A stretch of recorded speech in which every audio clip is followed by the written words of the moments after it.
já. Boa noite, pessoal. Conexão Inter está começando nesta sexta-feira.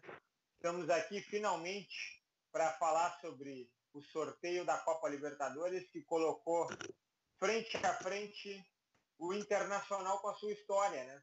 Internacional que tem a sua história confundida na Libertadores da América com dois adversários tradicionalíssimos, pelo menos para nós, né? Falo do Emelec, que vai ser o nosso adversário nas quartas, e do tradicionalíssimo tricampeão da América Nacional de Montevidéu. Eu quero, antes de mais nada, dizer para vocês se inscreverem no canal, ativar o sininho das notificações, deixar o like, deixar o comentário. E mais uma, eu quero dizer que o Roberto Brickman, esse que está aqui comigo, ele é lavado em sangue de galo. O Beto, ele tal qual esses místicos que ganham dinheiro aí na praça aí, ele joga conchinhas no banco, no tabuleiro do Banco Imobiliário, e foi passada para ele todas estas informações de que o Internacional pegaria, ou melhor, que teria como adversário o Nacional de Montevidéu. Beto, antes de te dar boa noite, eu quero dizer o seguinte: olha, eu quero os números da Mega Sena. Boa noite, Beto. Boa noite, nação colorada. Boa noite aí a quem tava com saudade da gente, né? Aí essa semana a gente não conseguiu gravar, tivemos uns probleminhas com áudio, mas já estamos de volta. E Só lembrando ao pessoal, desculpa, Beto, só lembrando ao pessoal que está estranhando que o Vilmar não está conosco aqui. O Vilmar hoje ele tinha algumas situações particulares para resolver, problemas extra-campo, digamos assim, e infelizmente hoje ele não pode estar conosco. Mas no final de semana, no programa do Campeonato Brasileiro, ele vai estar conosco aqui. Então, seguimos o trio. O Vilmar não nos abandonou. Dito isso, eu vou novamente passar a palavra para o Beto. Desculpa, Beto. Com relação aos números da Mega Sena, eu vendo eles pela bagatela de 100 milhões, né? Sem direito a devolução.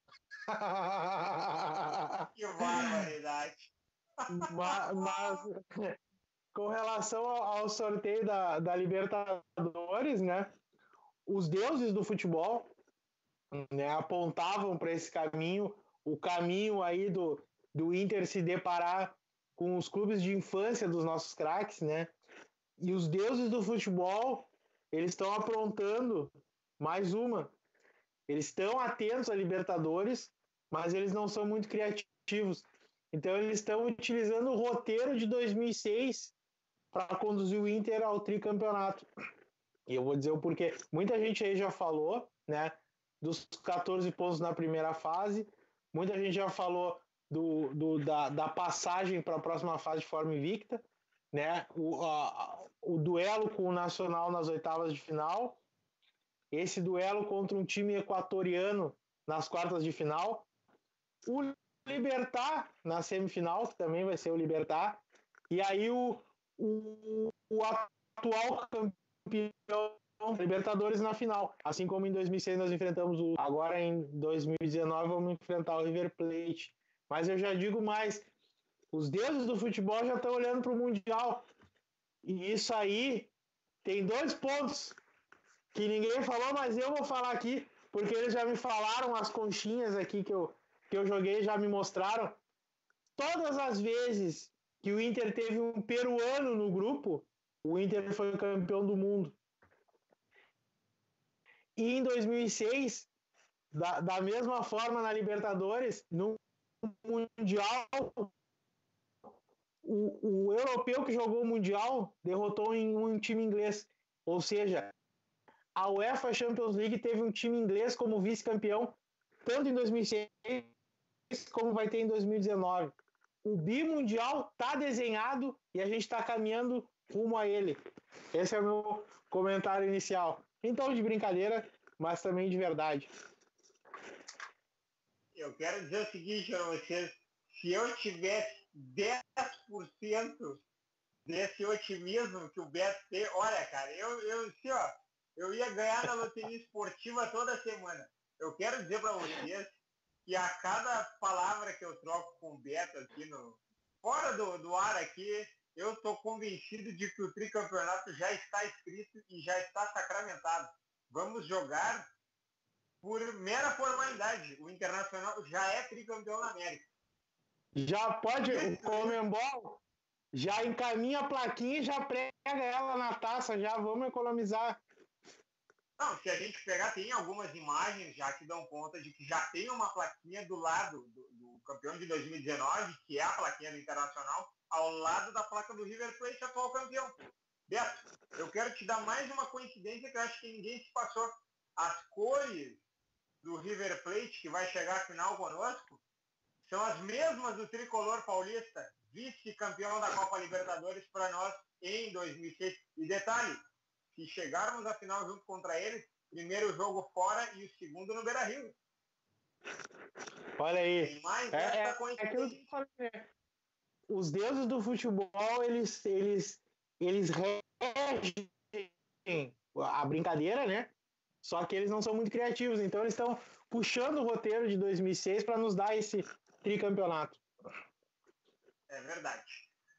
Pessoal, então de brincadeira, claro, mas com aquele desejo de que efetivamente tudo isso aconteça, a gente vai passar agora, vai analisar confronto por confronto desse sorteio que colocou frente a frente alguns confrontos bem interessantes nessa Copa Libertadores. Vamos chamar de lado A e lado B, ou chave 1 e chave 2. No chave 1, no lado A da Copa Libertadores, nós já temos um confronto onde, para mim, um brasileiro já fica pelo caminho. Nós temos o atual campeão da Copa Libertadores enfrentando o Cruzeiro. Eu acho que o Cruzeiro, apesar de ter a fama de carrasco do River Plate, ele não vai passar nessa edição da Copa Libertadores. Não sei se você concorda comigo, Beto. 100%. Eu não sei se foi aqui em algum vídeo, eu acredito que tenha sido no pré-jogo do Cruzeiro, que a gente comentou aqui que o Cruzeiro que a gente tinha em mente, que a gente estava com aquela ideia de um grande time, estava muito mais inspirado no estadual do que efetivamente o time grande, o grande time que ele é. Ele quando se deparou com times, vamos dizer assim, mais fortes, né, que é o caso do Atlético Mineiro na final do Campeonato Mineiro e esses jogos do Brasileiro, o Cruzeiro perdeu para o Flamengo e para o Inter, perdeu ao natural, teve grandes dificuldades contra o Atlético Mineiro na final do Campeonato Mineiro e teve grandes dificuldades contra o Goiás e contra o Ceará em casa, né? Então o Cruzeiro talvez tenha passado a ser um bicho mais feio do que ele é, em razão desses resultados no Campeonato Mineiro e na fase de grupos da Libertadores, que, convenhamos, era um grupo uma baba, o grupo do Cruzeiro, né? Então eu acho que o Cruzeiro não vai ter condições de passar do River Plate. Eu cravo aqui o River Plate como classificado, até porque, como eu falei aí na introdução, né, o River Plate vai ser o nosso adversário na final. Então não tem como ele ser eliminado agora, né? É verdade, não teria como, não teria por que dizer isso. Aí a gente desce um pouquinho mais ali, nós temos o outro confronto, que é São Lourenço da Argentina. É o São Lourenço que está no segundo confronto, Beto? São Lourenço da Argentina e... Tu tens os confrontos aí? Eu tenho. Então vamos fazer um papum aqui, só vamos dar o confronto e quem passa na nossa opinião. Vamos lá? Tu dá os confrontos aí e a gente faz. Beleza, qual é o próximo confronto? Vamos abrir eles aqui.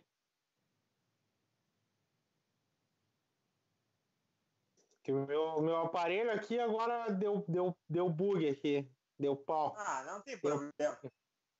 Mas é Cerro Porteño. Cerro Porteño e São Lourenço. Eu vou te dizer, o São Lourenço para mim já está fora.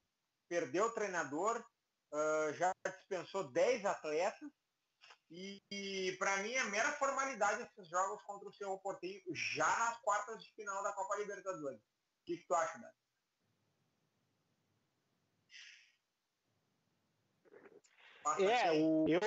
Eu apostava em Cerro Porteño nesse confronto, né? Mas aí, diante dessa informação que o São Lourenço está enfrentando, não tem como acreditar que o São Lourenço vá passar do seu Porteño. Seu Porteño aí que se mostrou uma equipe bastante sólida na primeira fase, né? E aí o São Lourenço em total desmanche vai ser presa fácil aí pro seu Porteño, a meu ver, né?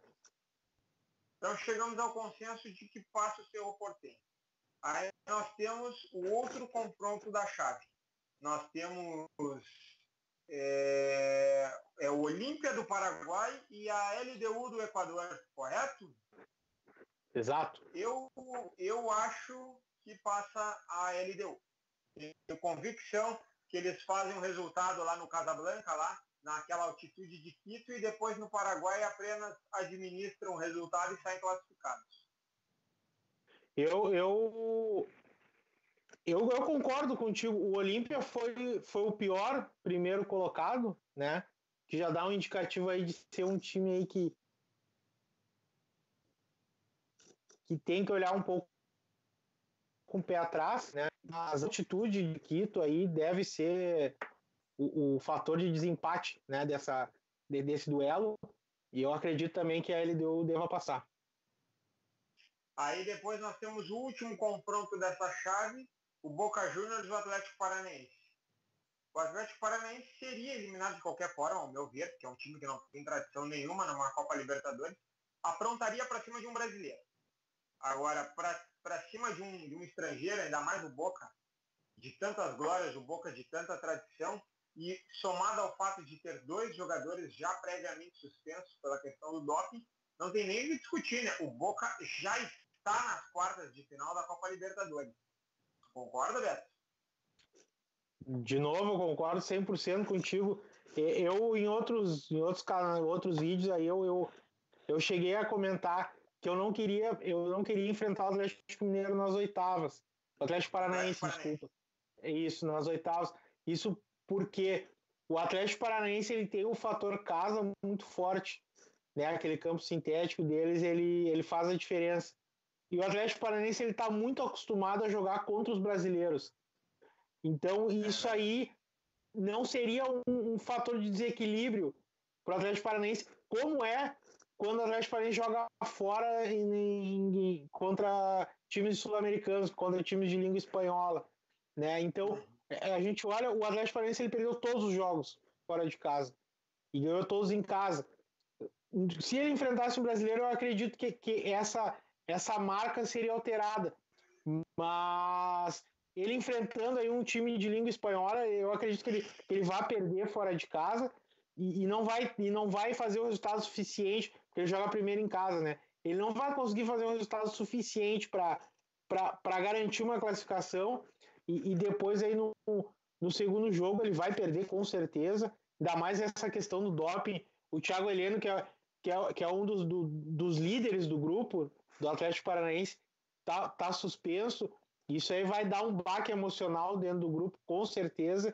E eu acredito aí que o Atlético não vai ter nem o tamanho e nem força para superar qualquer adversário que fale espanhol, e quanto mais o Boca Juniors, né? Que é sabido aí um time. A camisa joga sozinha, né? Um time cancheiro, né?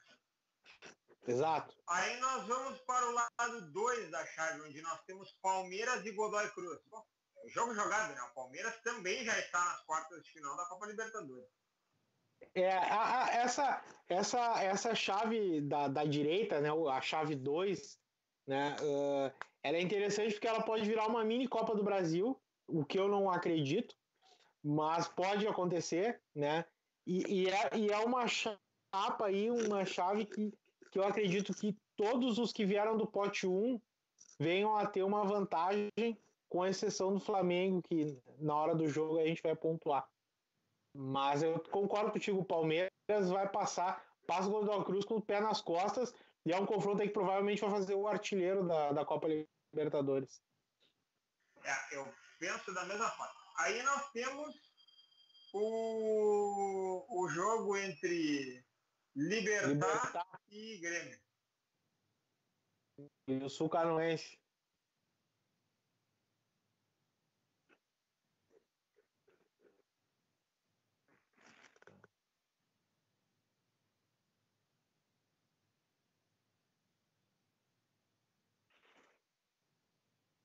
Tá me ouvindo? Boss. Alô? Teve algum problema? Travou aqui. Mas continuamos.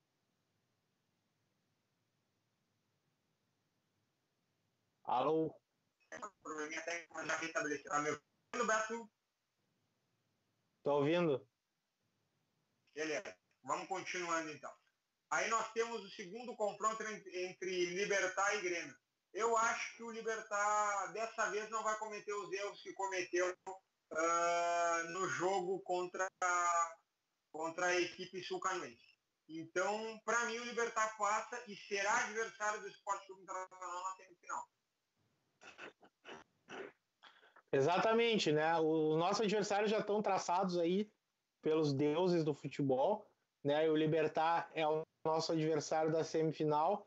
E tem mais, o Libertad foi o líder do grupo do próprio Sul-Canoense, né? E o jogo aqui, o jogo lá em Assunção, o jogo não valia nada, né? O Libertad já estava aí com a classificação bem encaminhada e o Sul-Canoense fez uma guerra, né? Uma guerra psicológica para essa vitória. E foram 2 gols aí que aconteceram em 2 estocadas, onde se verificou uma flagrante falta de atenção, né, do sistema defensivo do Libertad.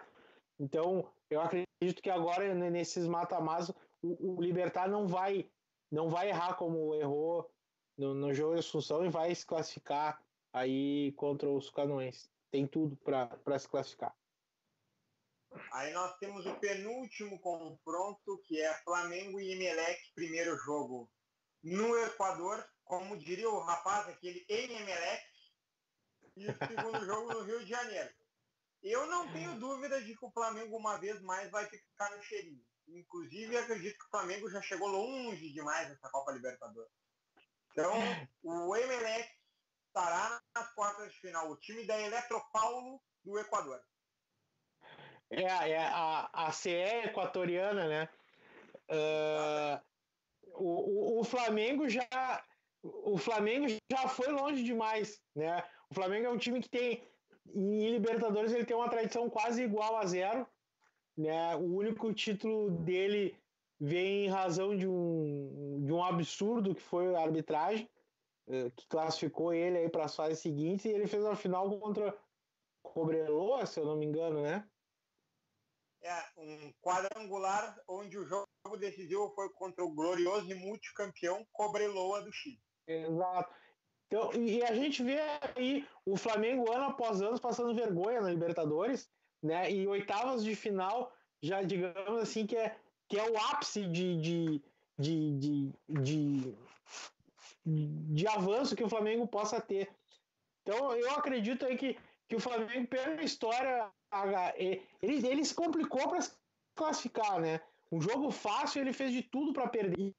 Penharol foi mais incompetente que o Flamengo. Não conseguiu ganhar um jogo que o Flamengo estava querendo perder, né? Então o Flamengo aí se classificou com as calças na mão e o Emelec cresceu, né? O Emelec cresceu agora, a CE equatoriana, né? E como a gente disse, o Emelec não existe Libertadores sem Inter e Emelec, né? E para existir o Inter e Emelec nessa Libertadores, o Flamengo tem que ser eliminado e é o que vai acontecer.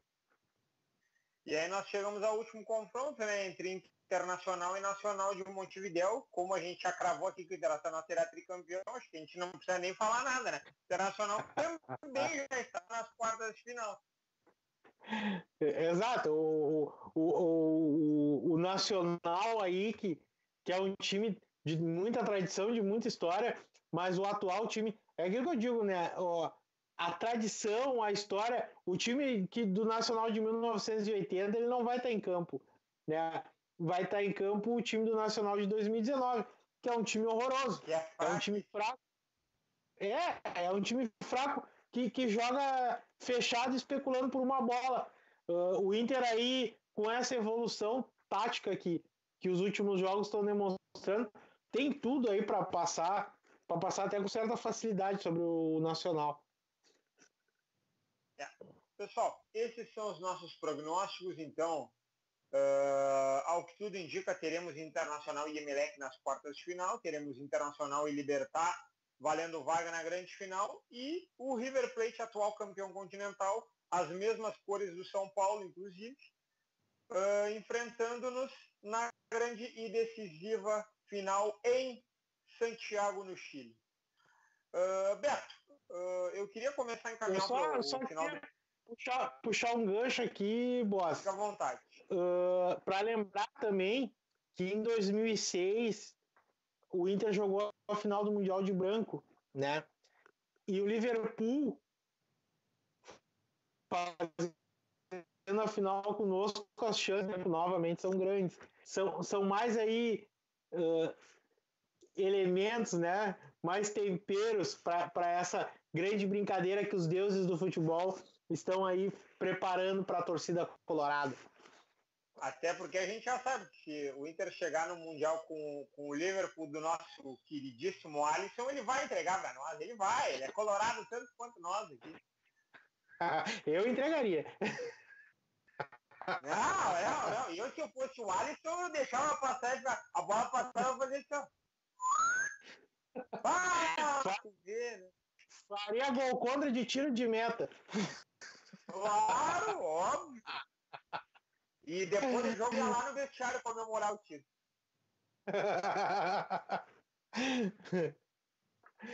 Beto, eu quero encaminhar o final do programa contigo, convocando mais uma vez o torcedor colorado para que se inscreva no nosso canal, ative o sininho das notificações, para nos ajudar a fazer o Conexão Inter, né?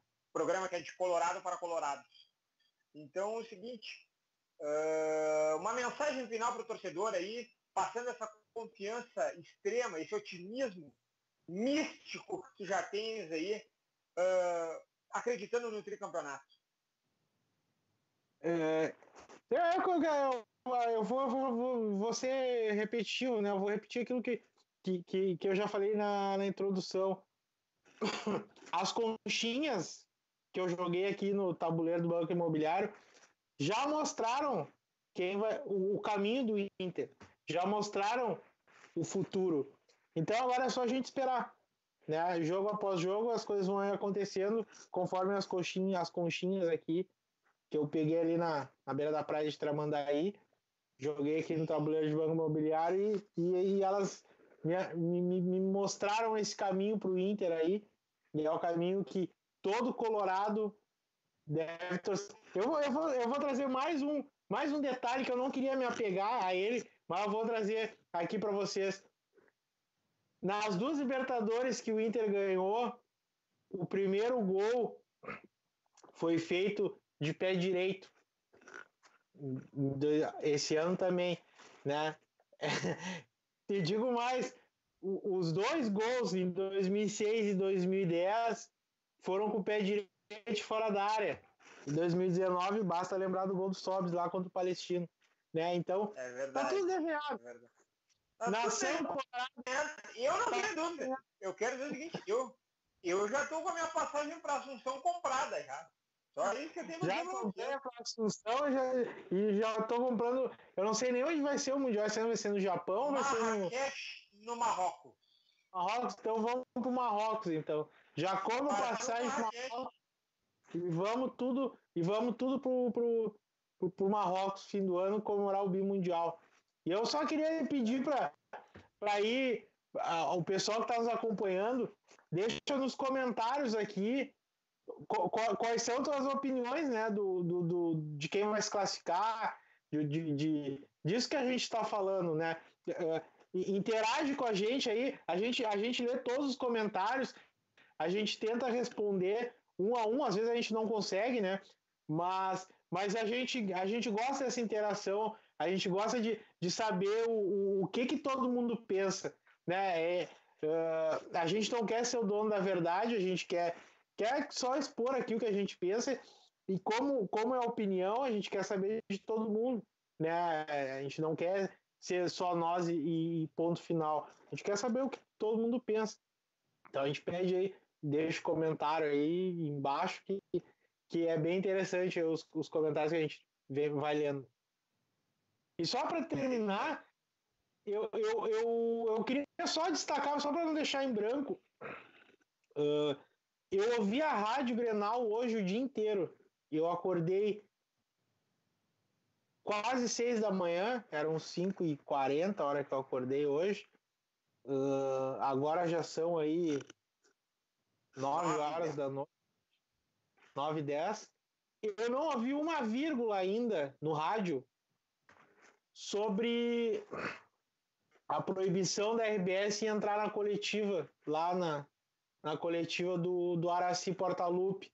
Eu não vi uma vírgula, eu não vi uma crítica, eu não vi uma nota de repúdio da imprensa. Cadê o senhor Alex Bagé, que é representante da imprensa gaúcha?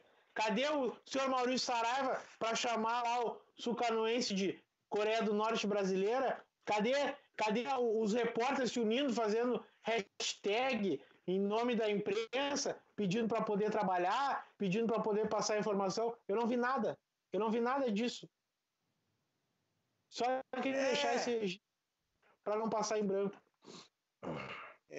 O Beto tem razão. É o sistema azul agindo, né? A gente conhece bem essa prática aí. Pessoal, eu vou utilizar o meu instante final para falar, para conclamar o torcedor para continuar acreditando conosco que o tricampeonato vai chegar, ele já está sendo inscrito. O Internacional vai agregar qualidade, vai trazer jogadores para essa segunda fase. E acreditem, as negociações com o Charles Arangues permanecem, as chances dele vestir a camisa do Esporte Clube Internacional são reais. E vamos aguardar aí. O Campeonato Alemão tem seu encerramento neste final de semana. Após isso, o Charles Arangues vai ter alguns dias de folga e vai se incorporar à seleção chilena que vai disputar com a América no Brasil. Inclusive, o Chile tem jogo em Porto Alegre. Então, o Internacional é sabido por todos, quer o jogador, acredita que ele seria o principal reforço para tentar o tricampeonato, para nos ajudar a conquistar o tricampeonato, né? E eu continuo dizendo que ele é peça fundamental nesse time. Pessoal, amanhã nós vamos gravar de novo o programa. E o pré-jogo do Campeonato Brasileiro, a rodada que precede este confronto entre Internacional e CSA, que é jogo jogado dentro de casa. Mas isso é um papo para um outro programa. E hoje era só para falar de Copa Libertadores e dar uma satisfação para você. Beto, foi um prazer incomensurável estar na tua companhia aqui. A gente lamenta apenas a falta do Vilmar hoje. Quero dizer que eu estou com a camisa de número 7 hoje, em homenagem ao Vilmar, que joga com o número 7 desde que ele era piazito. Desde que o Vilmar era piazito. Então hoje a camisa de número 7 é para homenagear esse grande colorado. Boa noite a todos. Conexão Inter vai ficando por aqui. Vilmar, volte logo. Estamos carentes. Brincadeiras à parte. Conexão Inter fica por aqui. Boa noite, pessoal. Até mais.